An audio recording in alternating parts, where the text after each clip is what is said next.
เช็คที่เมื่อกี้เรามันร้องแล้วใช่ป่ะสักเดือนสัญญาณ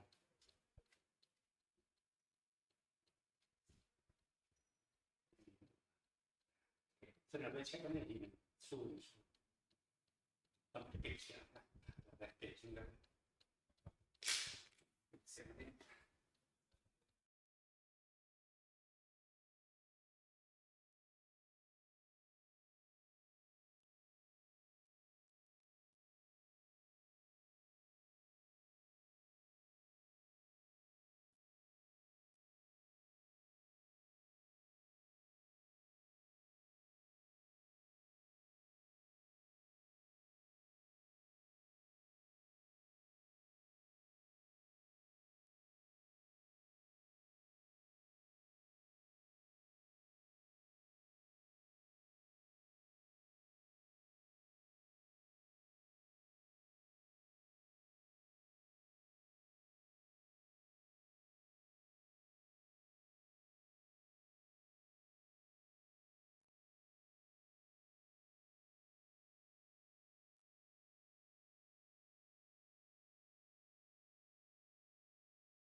เปิดไม้เก็บผ้าพี่เรา1 2 3ไม่ได้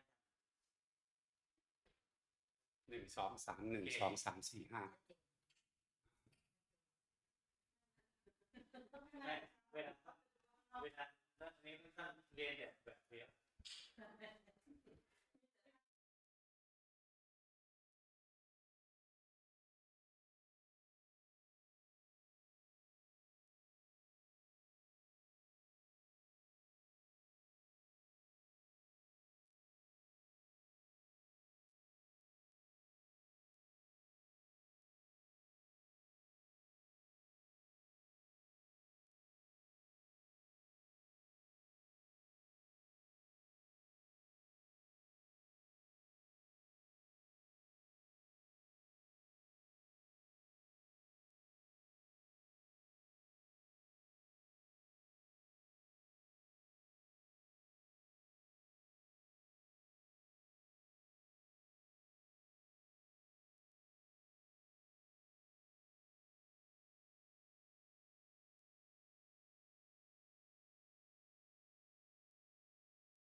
Okay, let's meditate.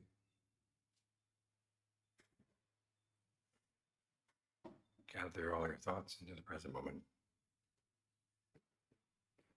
Gather your awareness right here.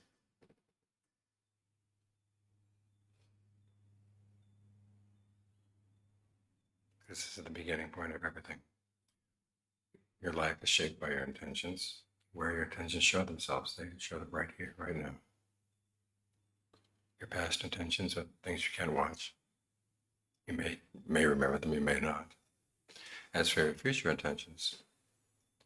they're more likely to be good ones if you train the ones in the present moment to be good.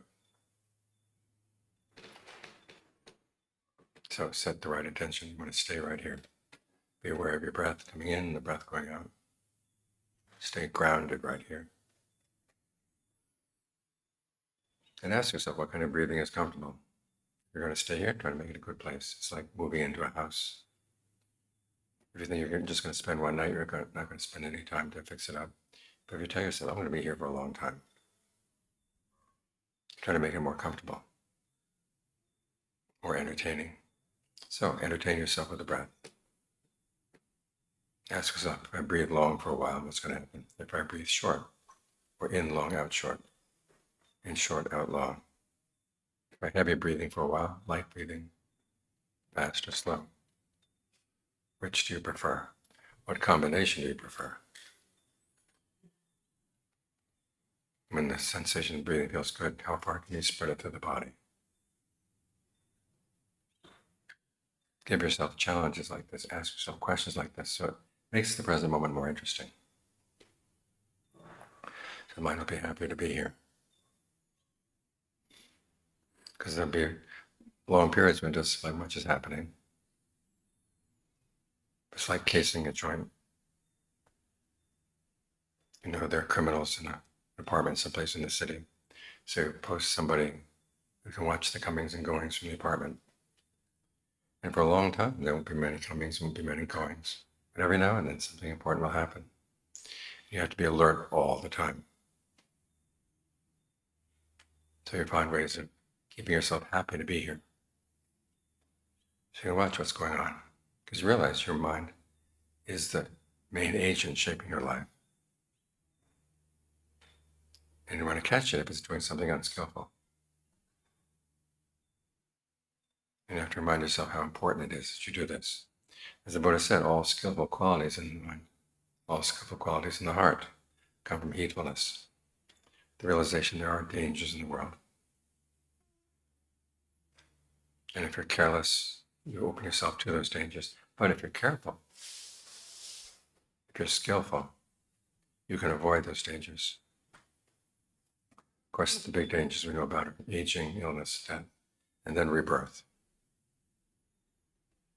Very few people see birth as a problem. They say, well, that's already happened. But it's going to happen again if we're not careful. And who knows where it's going to happen? Because at the moment of death, who knows where the mind is going to suddenly get interested in.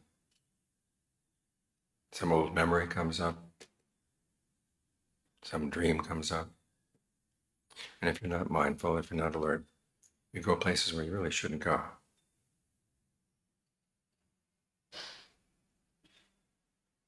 So you have to prepare for this. The big danger, of course, is when you tell yourself, I don't have to prepare.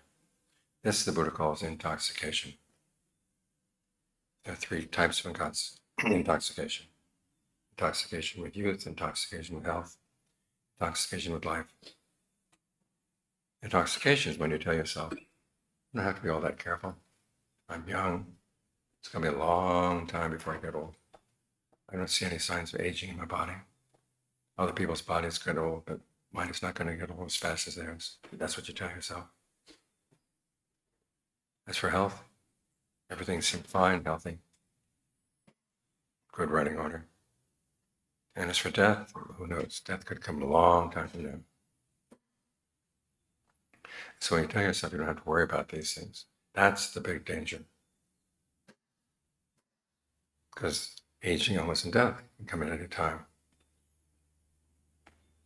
Actually, as soon as we come out of the mother's womb, we begin to age. It's just the body's repair system is really good.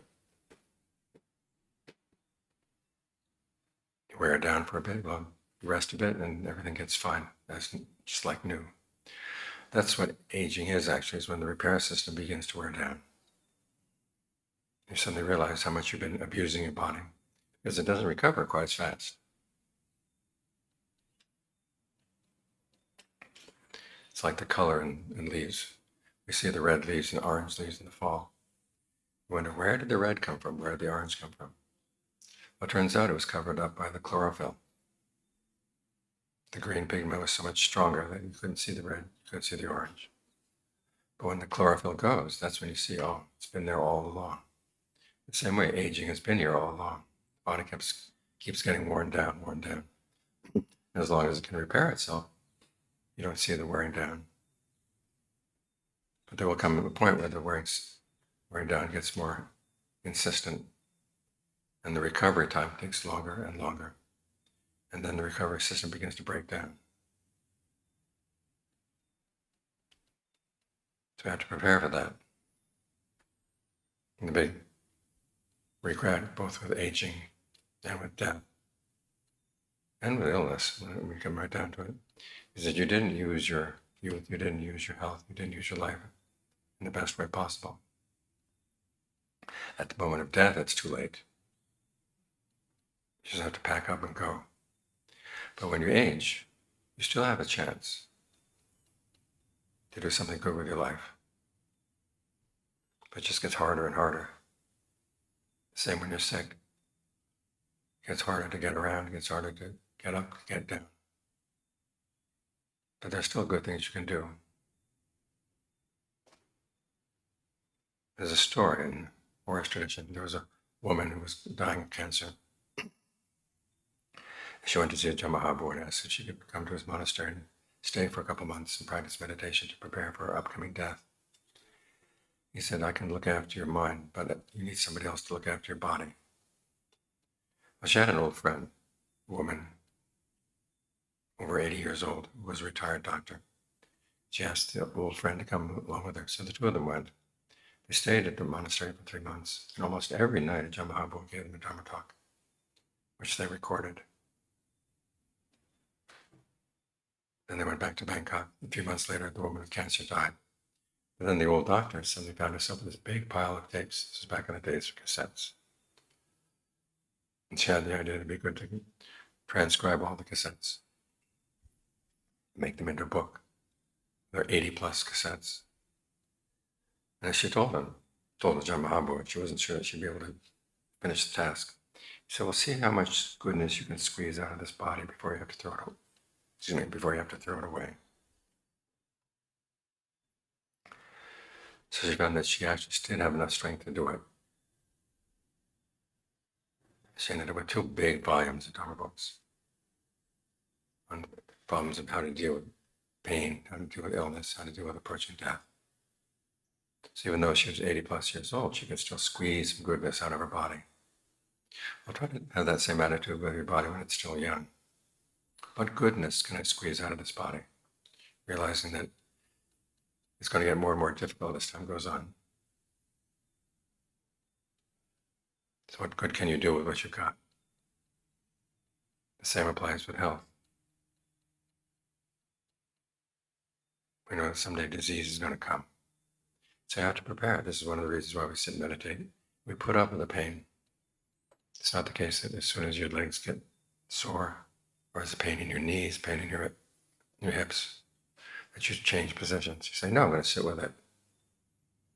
Because you realize that the pain of illness and the pain of death could be much worse. If you can't handle these pains now, how are you going to handle those pains then, when the body's weaker? So the heedful thing to do is to learn how to put up with pain and how to understand how the mind reacts to pain. A lot of the problem, the Buddha said, it's not so much that there is pain, but it's because we allow the pain to invade our minds and remain there. In other words, we talk to ourselves about how bad the pain is, how much we can't take it. The perceptions we have of the pain make the pain worse.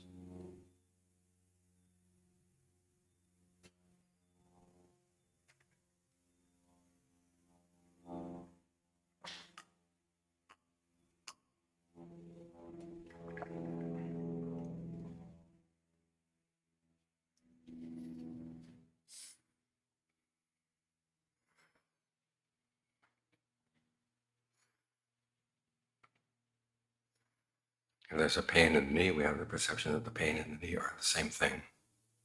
Or our sensation of the knee and our sensation of the pain are the same thing. Actually, there are two different kinds of sensations. The knee is made up, as we sense it, is made up of feelings of solidity, liquidity, warmth, energy. The pain is something else. It's like the radio waves for two different radio stations in the same place. They have a different frequency. Can you see that they're different? Can you see that both of them are different from your awareness? Or do you see the pain as a solid block? Or it's actually little moments of pain coming and going, coming and going. Can you hold that perception in mind? Pain coming and going. And then when the pains are coming, do you have the sense that they're coming at you? Or can you see them going away, going away? They're going away, they're a lot easier to deal with.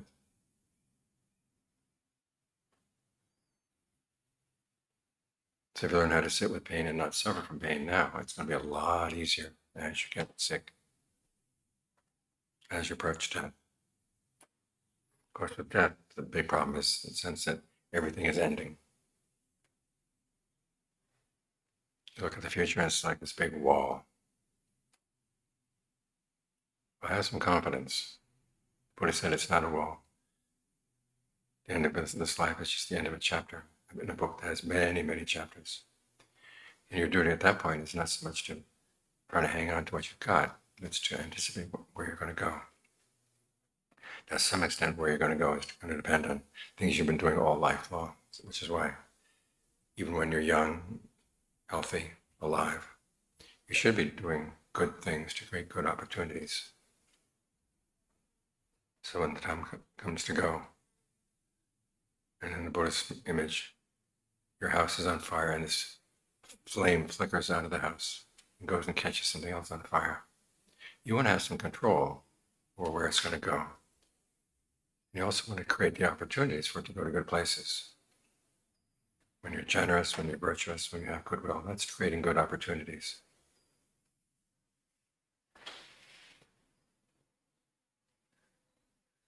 Because you want to have a good range of choices awaiting you at the end.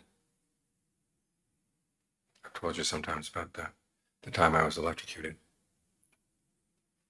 I was pretty convinced I was going to die. It all happened very quickly. People who watched the event said it was happening over in just a couple of seconds, but for me it felt like a couple of minutes. So I suddenly realized I could not stay in the body anymore. And all of a sudden it was as if these different doors presented themselves to me. It was a lineup of about 6 doors. I realized if I went through any of those doors, I'd be reborn in a different place. My first impulse was, hey, wait a minute, you're a meditator. Wouldn't it be better not to go through any of the doors? And then electricity stopped, and that was the end of it. But it was good at least to know that I had some choices. Some people don't have many choices because they've been doing unskillful things. They've been heedful, doing skillful things, then you have good choices waiting you. The next point is not only to have good choices available, but also to have the mindfulness and alertness so that you can choose well. Because sometimes some choices look good and they may not be so good after all. Think about Thailand in the 19th century. Suppose you had the choice between being born in the palace or being born out in the farmers of Isan. At first glance, the palace might seem like a better option. But it turns out that back in those days, monks who were teaching in the palace were teaching wrong view, saying that Nibbana was no longer available, the path to Nibbana no longer worked. Whereas in Isan, sons of peasants were saying, no, the path to Nibbana is open, and here's how you do it. So you'd be better off to be born in Isan, so you could find the true Dharma. So the option of having that choice, the choice to be able to hear the true Dhamma and practice the true Dhamma, that depends on your interest in the true Dhamma right now, the extent to which you can practice it as best you can. So this is what it means to be heedful.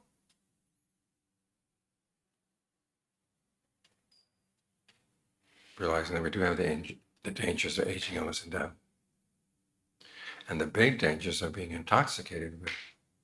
youth, health, life, thinking that we don't have to prepare for dangers. But there are ways that we can prepare. I mean, heedfulness has meaning because we can prepare. If we couldn't prepare for dangers, we couldn't protect ourselves. Heedfulness and heedlessness would have the same price, same value. But it's because we can make a difference.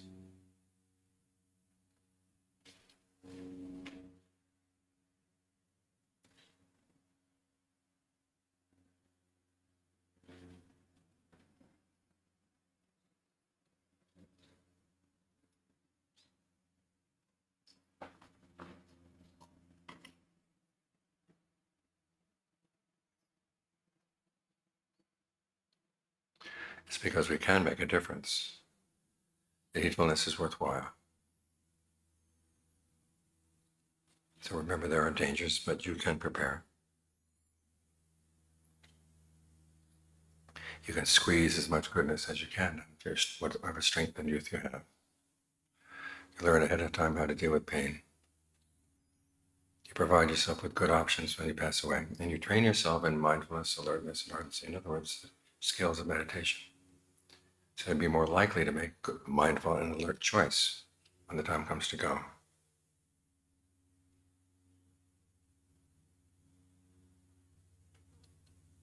So think about the principles of heedfulness every day. As I said, the Buddha said all skillful qualities are rooted in heedfulness. As you wake up in the morning, say, I want to live a heedful day. At the end of the day, you can survey what you did. And if you felt that you were being heedless, well, tomorrow morning, if you're lucky, you have another chance. But keep determined that this is what you want to do with your days. That way you don't regret them when they're over.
ท่านเคยสอนไว้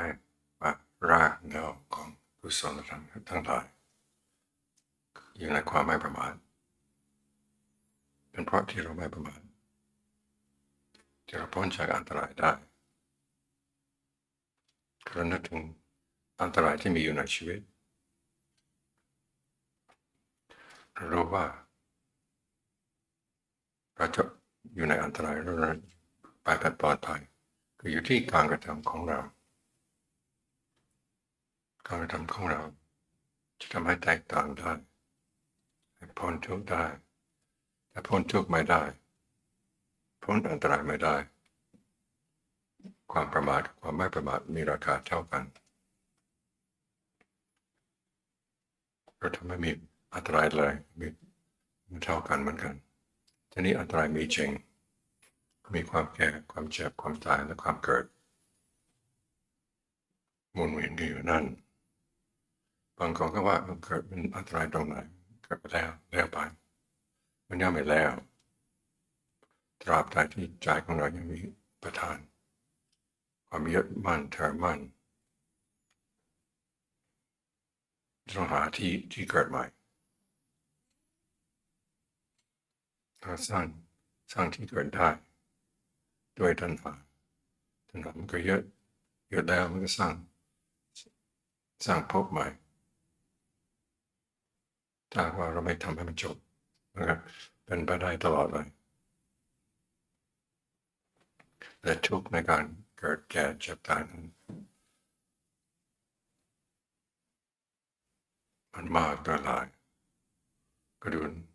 น้ำในมหาสมุทรทั้งบอกว่า อย่างน้อยกว่าน้ำตาของเราที่ไหลลิ้นที่ไหลลิ้นจากขาดจากพ่อจากแม่จากพี่จากน้องจากลูกจากหลานจากผัวจากเมียร้องไห้ถึงขนาดนั้นมาเราจะได้ว่าโลกนี้ไม่อันตรายได้เลยปัญหาอยู่ที่ว่าเราประมาทเรียกว่าเมาในความเป็นหนุ่มเป็นสาวเมาในความไม่มีโรคเมาในชีวิตเรายังหนุ่มสาวอยู่ยังไม่แก่แก่แล้วมองตัวเองว่าสมัยก่อนคนที่แก่ก็แก่กว่านี้ตอนนี้เราจะมีอายุมากแต่มันไม่แก่มันก็หลอกตัวเองแต่ความไม่มีโรคเราก็ดูร่างกายของเราแข็งอาหารการกินของเราสมบูรณ์มันน่าจะเกิดโรคได้มันเกิดได้คนดีๆพับเดียว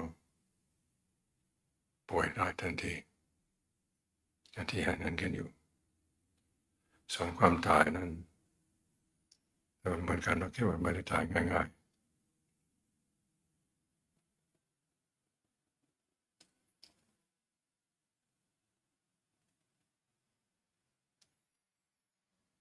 ๆจากนั้นก็เลยประมาท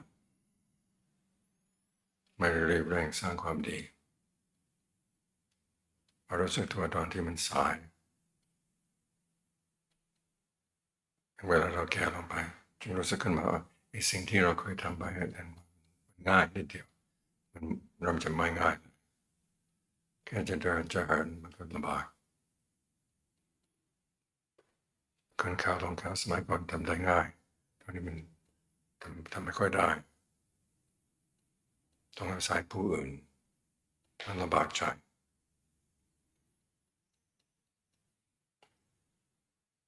แต่ความแก่มาถึงยังมีโอกาสที่จะสร้างความดีได้วิธีดีที่สุดอย่าไปเสียดายสิ่งที่ทำไม่ได้นึกว่าเรามีอะไรที่พอจะทำได้เคยมีอยู่ ผู้หญิงคนหนึ่งที่เป็นมะเร็ง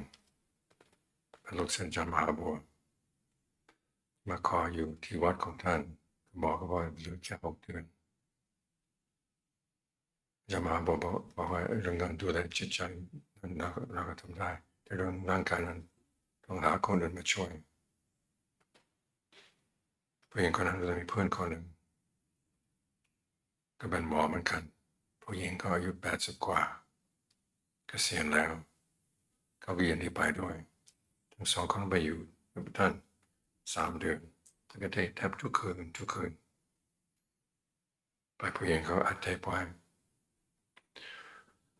พอหมด3 เดือนทั้งสองคนก็กลับไปถึงกรุงเทพอีกภาคหนึ่งคนที่เป็นมะเร็งก็ตายไป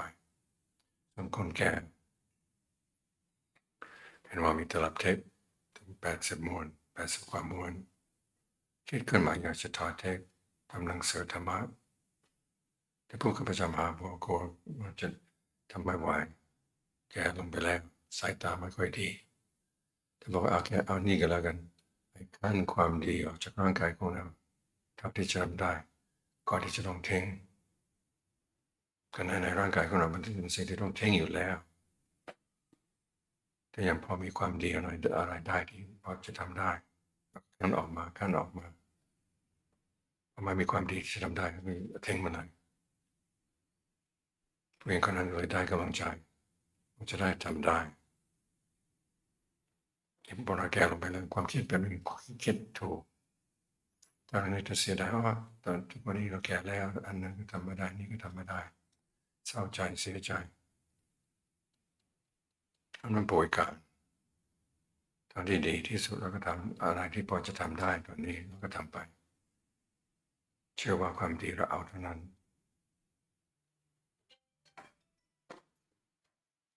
ทีนี้ถ้าเรายังไม่แก่ก็คงจะคิดแบบนั้นเช่นกันเรามีความมันเป็นหนุ่มเป็นสาวมีกำลังวังชาอะไรที่พอจะทำได้ในด้านความดีทำไปไม่ต้องไปเสียดายบางทีรู้สึกว่ากำลังกายถอยหน่อยกำลังจิตก็ถอยหนึ่ง ก็คิดกันตัวเองว่าหน้าแล้วก็ต่อไปนี้มันจะแย่กว่านี้นะในตอนนี้เราพอทำได้ทำไปเลยรู้จักปลุกใจบ้างส่วนความเจ็บยังไม่ถึงจะต้องฝึกไว้ก่อนวิธีอยู่กับความทุกข์วิธีอยู่กับทุกขเวทนา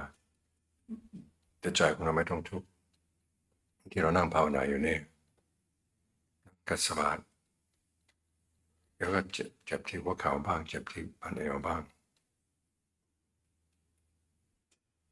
บอกกับตัวเองว่าเวลาเจ็บลงไปจริงๆเวลาป่วยจริงๆเวลาตายจริงๆความเจ็บจากความปวดมันจะมากกว่านี้นะถ้าแค่นี้เราทนไม่ได้เพราะฉะนั้นขั้นนั้นเราจะทนได้ยังไงถ้าหมอให้ยาระงับประสาทที่มันเจ็บก็มันไม่สติสตังค์ทำยังไงจะใช้มีสติอยู่กับความทุกข์ได้แล้วพิจารณาว่าเรามีอุบายอะไรบ้างที่จะใช้กับความทุกข์อุบายข้อแรกอย่างที่พ่อหลีเคยสอนทุกเวทนาอยู่ในส่วนไหนทางของร่างกายอย่าไปเพ่งที่ส่วนนั้นก่อนให้เพ่งที่ส่วนอื่นที่ทำให้สบายได้ด้วยการหายใจของเราสร้างสุขเวทนาขึ้นมาสร้างความเอี่ยมขึ้นมาเพราะความสุขรู้สึกพอตัวและให้ความสุขนั้นไปตามลมทะลุทุกเวทนานั้นได้ฉันมีทุกเวทนาอยู่ในหัวเข่าให้ลมที่ดีเดินผ่านลงไปตามทะลุหัวเข่าเลยไปออกทะลุออกไปปลายเท้าอย่าให้มันหยุดที่ทุกเวทนาไม่งั้นจะมีความรู้สึกว่ามันมีกำแพงที่จริงถ้าลมในตัวของเรามันมีอยู่แล้วเป็นว่าให้มีสัญญาว่าถ้าลมมาก่อนทุกเวทนากั้นไม่ได้แต่ความสุขที่เป็นไปตามลมนั้นก็ไปได้บางครั้งเราทำแบบนี้ทุกเวทนาจะหายไปเลยเรื่องจะหายไม่หายใจของเราไม่อ่อนแออยู่ในท่าสู้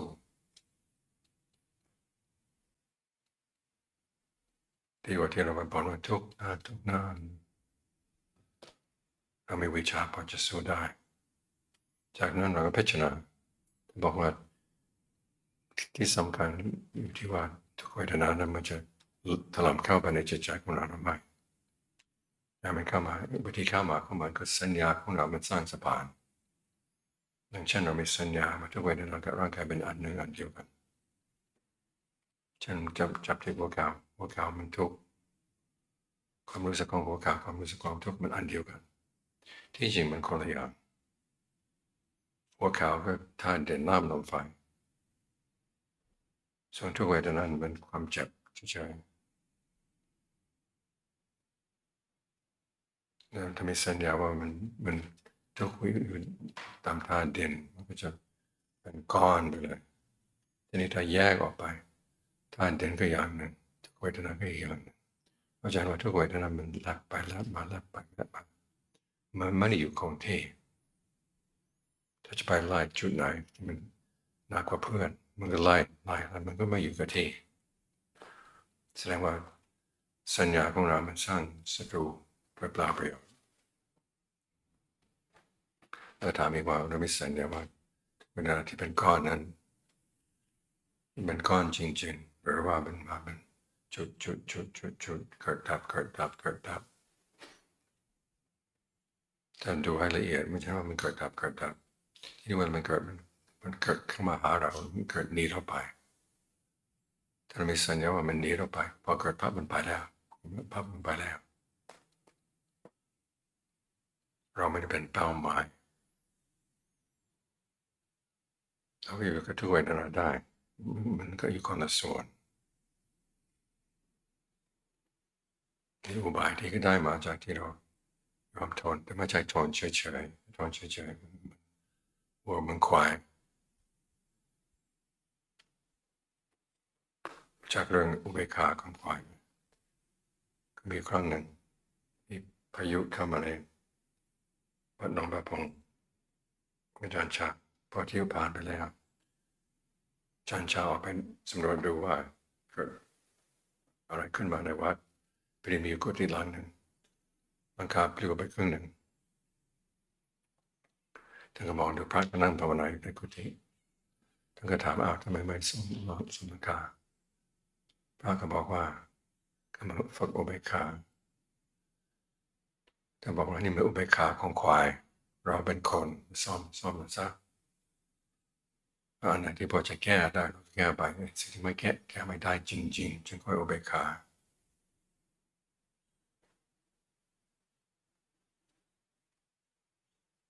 ที่ถ้าเราคิดว่าปล่อยตามเรื่องตามเรานั่นแหละอุเบกขาของควายถ้าเราฝึกตัวให้มีวิชาทุกเกิดขึ้นมาในใจไม่ต้องทุกตามมันแก้ปัญหาได้หลายอย่างเวลาป่วยขึ้นมาหมอทำไม่ต้องมาให้ยาระงับประสาทมากเอานิดหน่อยนะถ้ามันให้มากเดี๋ยวสติสตังมันไม่มีนี่กันตอนที่จะไม่เมาในความไม่มีโรคตอนที่เมาในชีวิตก็คิดว่าแก่ไปจึงค่อยไปทำบุญทำทานตอนนี้ยังไม่จำเป็นที่จริงมันจำเป็นถ้าเราเริ่มเกิดเลยเรามาแล้วต้องเตรียมตัวไปทันทีอาทิตย์เมื่อเช้าไม่ถึงขวบแค่ขวบกว่าตายไปเลยเพราะฉะนั้นอายุของเรามันจะเท่าไหร่เราก็ไม่รู้เวลาไปอย่างน้อยให้มีที่บ่ายที่พอจะเลือกได้จะเล่าให้ฟังมีอยู่ครั้งหนึ่งอาจจะมาถูกไฟฟ้าดูดนึกว่าจะตายพอคิดขึ้นมาว่าเราอยู่ในร่างกายไม่ได้แล้วปรากฏขึ้นมาตอนหน้าเรามีประตู6 บานเปิดรับเราจะเข้าไปอันไหนก็ได้แต่พอคิดขึ้นมาได้เราเป็นนักปฏิบัติจะพึ่งเข้าไปไหนไปที่ไฟมันดับก็เลยรอดมาแต่ทำไมรู้สึกว่าความดีที่เราสร้างขึ้นมามันเปิดประตูให้เราคนที่ไม่ได้สร้างความดีอาจจะมีประตูเดียวแต่ประตูที่เดียวนั้นมันอาจจะไม่ดีเพราะฉะนั้นเราพยายามสร้างความดีการให้ทานรักษาศีลเจริญภาวนาเพื่อจะให้มีหลายประตูที่พอจะเลือกได้เป็นประตูที่ดีๆคือความเปรียบเทียบของท่านอุปมาของท่านเหมือนบ้านที่กำลังไหม้อยู่ที่ไฟมันแลบออกไปตามลม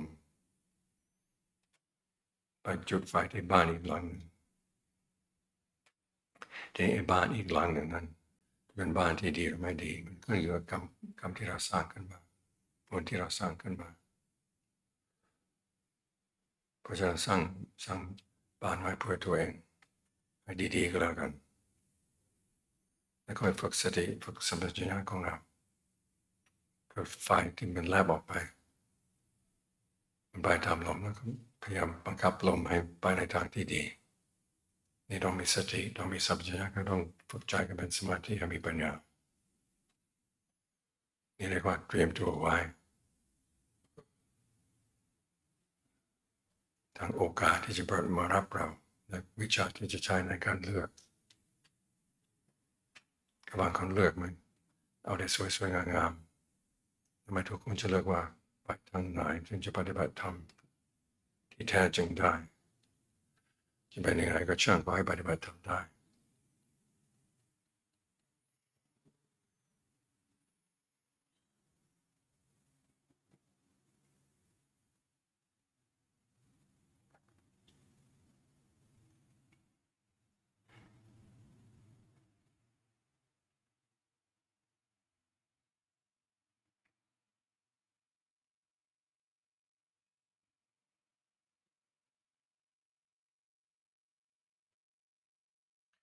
สมมติว่า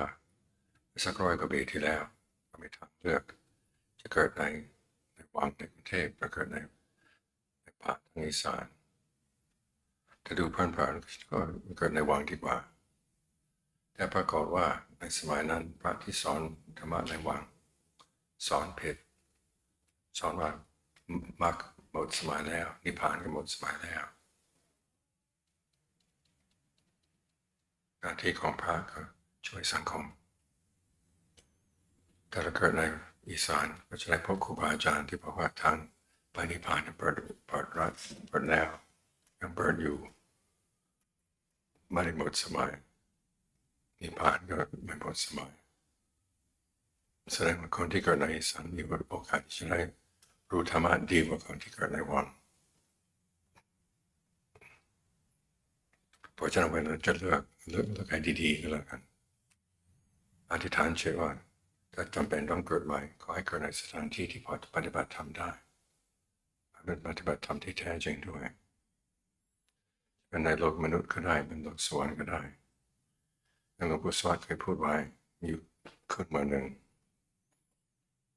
ญาติโยมมาจากกรุงเทพนั่งคุยกันหน้าศาลาก่อนที่จะทำวัดพอดีหลวงปู่เดินมาพูดขึ้นมาเฉยๆว่าโลกมนุษย์ต่อไปนี้มันจะไม่น่าอยู่ถ้าต้องการปฏิบัติธรรมก็ขอให้เกิดใหม่เกิดในสวรรค์ที่ปฏิบัติธรรมได้ก็เป็นเทวดาก็ให้เป็นเทวดาที่มีสติมีสตังค์มีความไม่ประมาทเกิดที่ไหนขอให้มีความไม่ประมาทกุศลธรรมอย่างอื่นก็จะตามมาได้เพราะฉะนั้นเราเห็นว่าเราเกิดมาก็มีอันตรายความแก่ความเจ็บความตายความเกิดใหม่ยิ่งที่อันตรายยิ่งกว่านั้นก็เมาความเป็นหนุ่มเป็นสาวเมาในความไม่มีโรคเมาในชีวิตใครสางจากเมาเนี่ยก็ให้เป็นผู้ไม่ประมาทในที่ทั้งปวง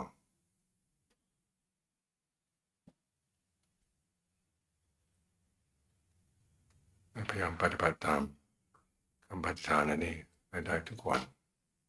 ก็ตื่นขึ้นมาตอนเช้าถามตัวเอง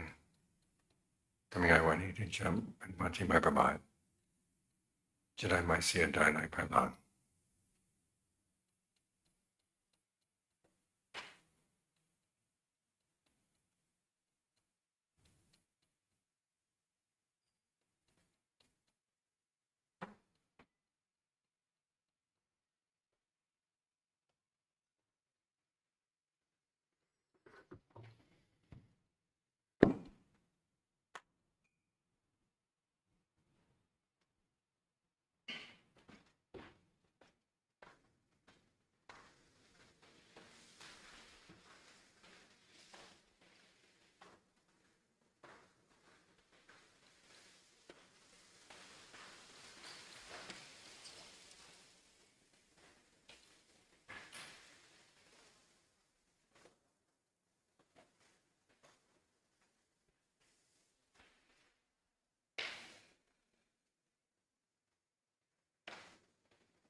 ก่อนที่จะออกจากภาวนาให้แผ่เมตตาให้นึกถึงความสงบสุขที่เราได้รับในวันที่ภาวนาอยู่นี้โดยที่ได้ผู้อื่นจะทิศแบบเจาะจงก็ได้ทิศแบบทั่วไปก็ได้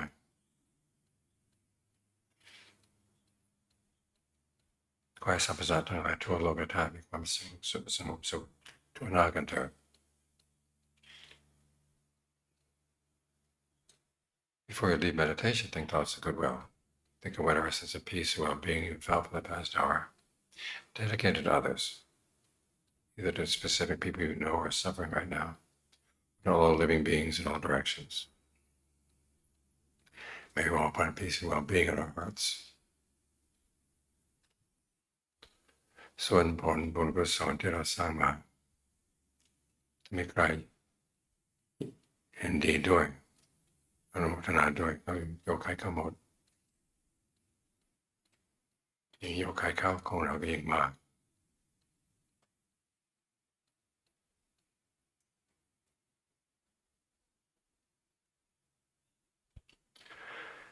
With that thought, you can open your eyes.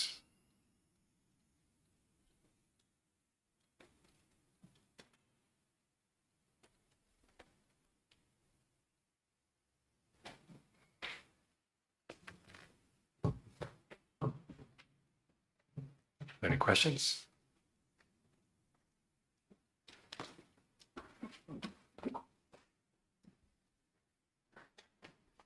When the mind it's obsessed about something, it just gets stuck and it tries to like find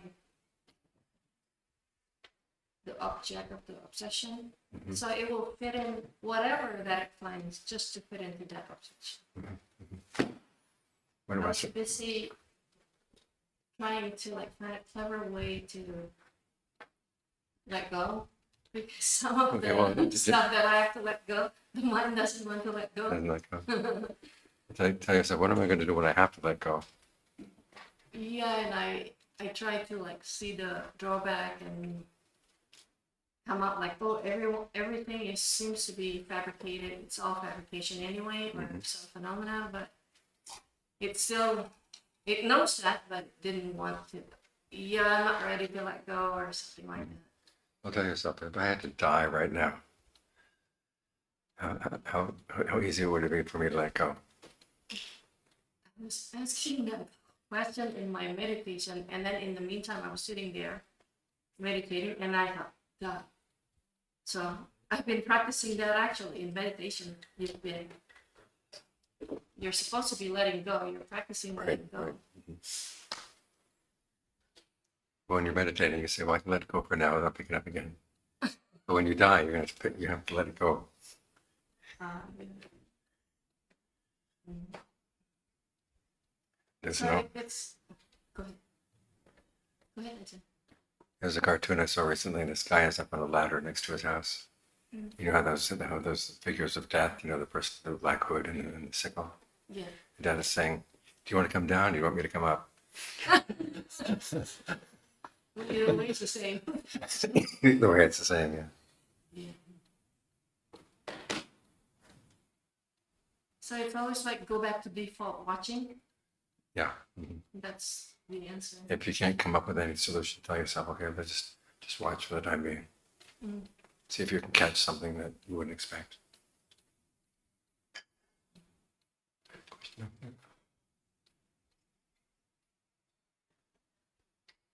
Can you explain what the Buddha means when he says that feelings are fabricated? What? Can you explain what the Buddha means when he says that feelings are fabricated? Okay, well, it's something that's put together. You've got the potential for a feeling coming in from the past, from your past karma. But you're not going to feel it until there's been some fabrication to it. You're not going to identify what kind of feeling it is, where it is. Your mind has to give itself part of the story that's going on. Then you feel it. So when he says feeling, does he mean like what we think of as an emotion, or does he mean... Well, it could be emotions too, but when he uses the word, what we translate as feelings, he means feeling tones of pleasure, pain, neither pleasure nor pain. So like, say like a fly lands on you, it's not like inherently painful experience, but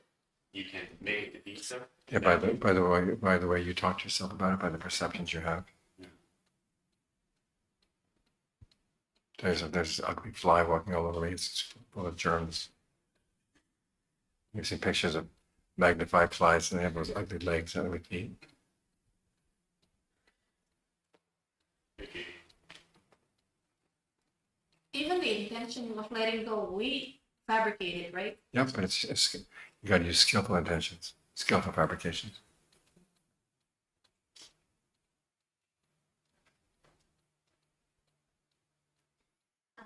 It's a chanting book question. Mhm. In the sublime attitudes that we chant, we have the 4 categories: goodwill, compassion, empathetic joy, and equanimity. And the goodwill section and the equanimity section are both long, but with compassion and empathetic joy, there's just one line each. Mhm. So I was wondering, is that all there is to compassion and empathetic joy? Well, basically, compassion and empathetic joy are variations on goodwill. Because you wish everybody to be happy. You see someone who's not happy, you want them to be happy. It's compassion, but it's also an extension of goodwill. So I have those as separate categories. Just remind yourself that, okay, you wish all beings to be happy, then you see here's someone who's actually happy. Yeah. And do you like what you see? Sometimes you don't.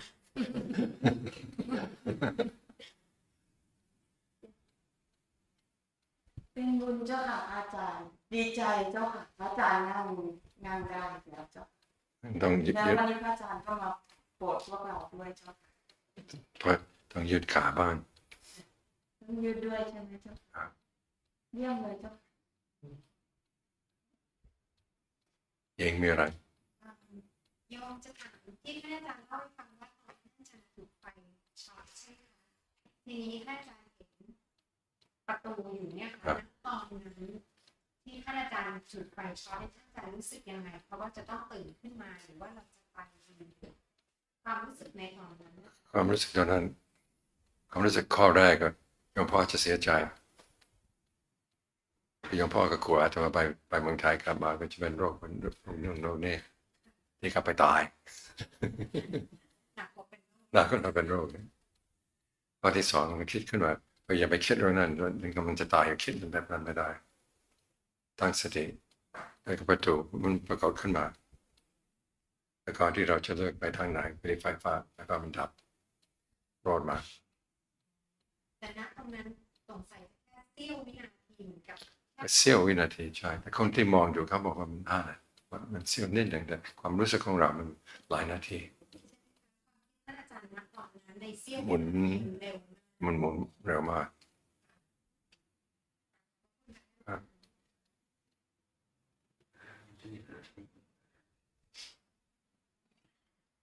I myself thinking about the story of Buddha and how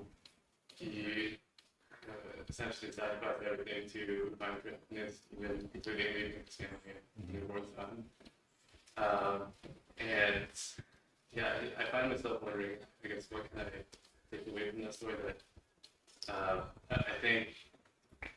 of course, he loved his family and his son, and despite how much he loved him, he trusted his intentions and his feeling. You know, I'm sure he couldn't be 100% sure that he can find happiness, but that he's still committed to that. You know, so I just found myself wondering what would be most helpful to take away. You wonder what? What would be most helpful to take away from that story?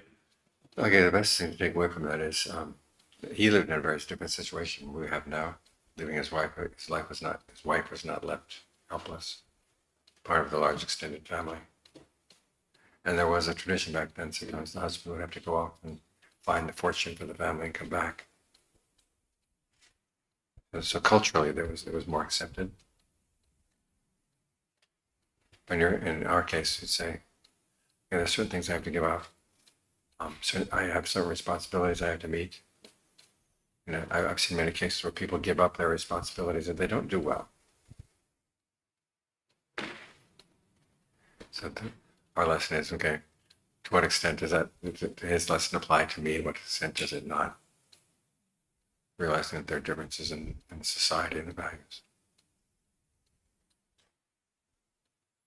But it is possible as a layperson to go far.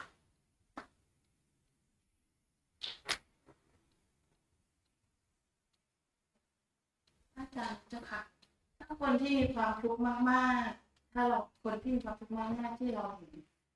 ถ้าเราช่วยแผ่เมตตาให้เขาจะช่วยเขาได้ไหมเจ้าค่ะ อยู่ที่ว่าเขาพอจะรับได้หรือไม่รับ ใช่ไหมเจ้าค่ะเขาจะรู้สึกเขาจะรู้สึกเวลาที่เราเขาจะรู้สึกไหมเจ้าค่ะหมายถึงว่า บางคนก็จะรู้สึกบางคนก็รู้สึกอะไรก็รู้ว่ารู้สึกตัวบางคนรู้สึกแต่ไม่รู้ ใช่ไหมเจ้าค่ะ อ่ะ อาจารย์ทำบ่อยไหมเจ้าค่ะรอบแผลให้ฟัง เฮ้ยแพ้ทุกวัน แค่เป็นเจ้า